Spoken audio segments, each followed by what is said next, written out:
Welcome back, challengers, to the mostly preview show presented by the Pro Football Challenge. I am the founder. Let's get into week 8 and quickly summarize the Thursday night game between the Vikings and Chargers. As while the Chargers walked away with the victory in a way that made the Vikings fans wince. Uh, Thanks for the 0-1 start, boys. Luckily, if last week taught me anything, it's that you can start 0-1 and still end with a good week. So let's get the rest of the week 8 slate going, shall we?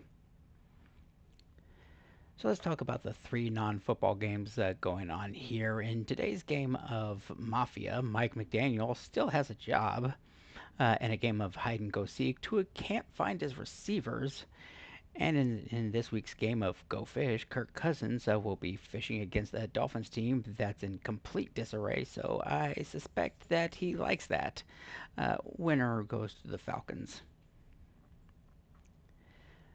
So surprise, 4-win Panthers will be without Bryce Young, with Andy Dalton tagging in against the Bills team that is 8-0 after bye weeks under current head coach Sean McDermott.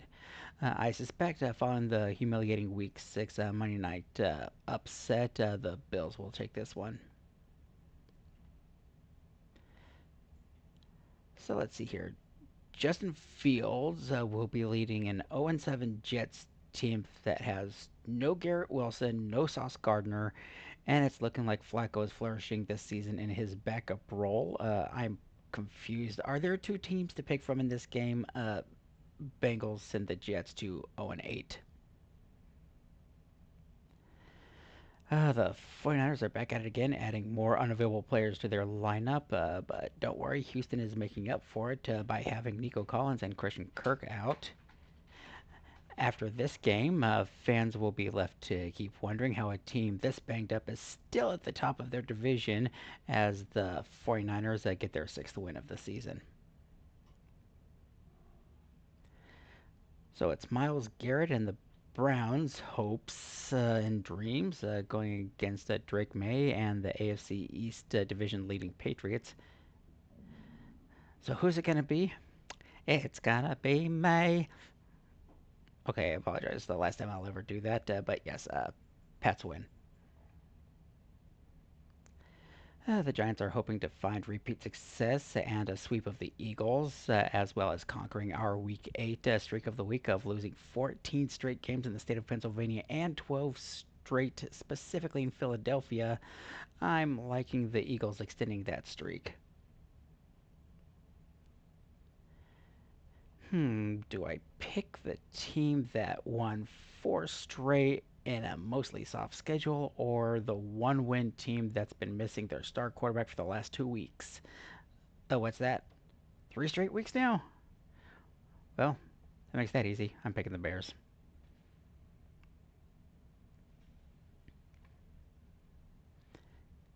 Hey, look, the Saints have won 11 straight Week 8 home games dating back to 2008. And that's the only reason to pick Spencer Rattler over Baker Mayfield. Bucks continue their hold on the NFC South.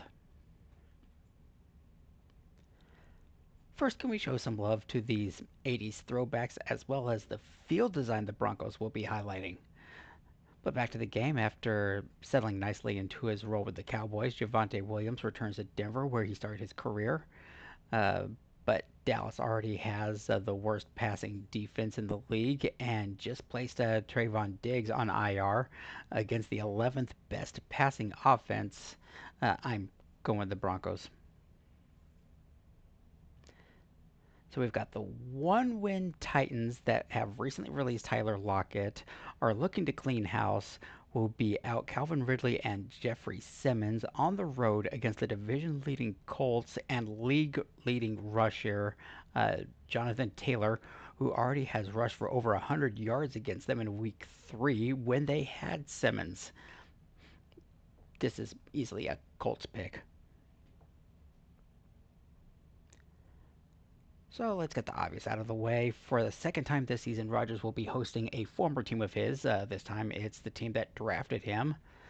On a side note, since the Steelers will be wearing these yellow dominant, atrocious 1933 throwbacks, the Packers will be wearing their whiteout uniforms complete with white helmets. Not only is this going to be visually hard to watch, but it is a tough one to pick. So I'm going with the Steelers, feeling that they should win in what I hope will be a Sunday night classic. Good news, Terry McLaurin and Deebo Samuel are back. Bad news, if you squint really hard looking at Marcus Mariota, you might see Jaden Daniels. And last week showed if you stare at Patrick Mahomes long enough, you might see Rashee Rice burn you in the end zone. This one should go in the favor of the Chiefs. Well, those are my 62% accurate picks made with 100% confidence. But what's your take on the games? If you enjoy the show, hit like, share, and subscribe. And remember, when you got something to prove, there's nothing greater than a challenge. I'll see you next time.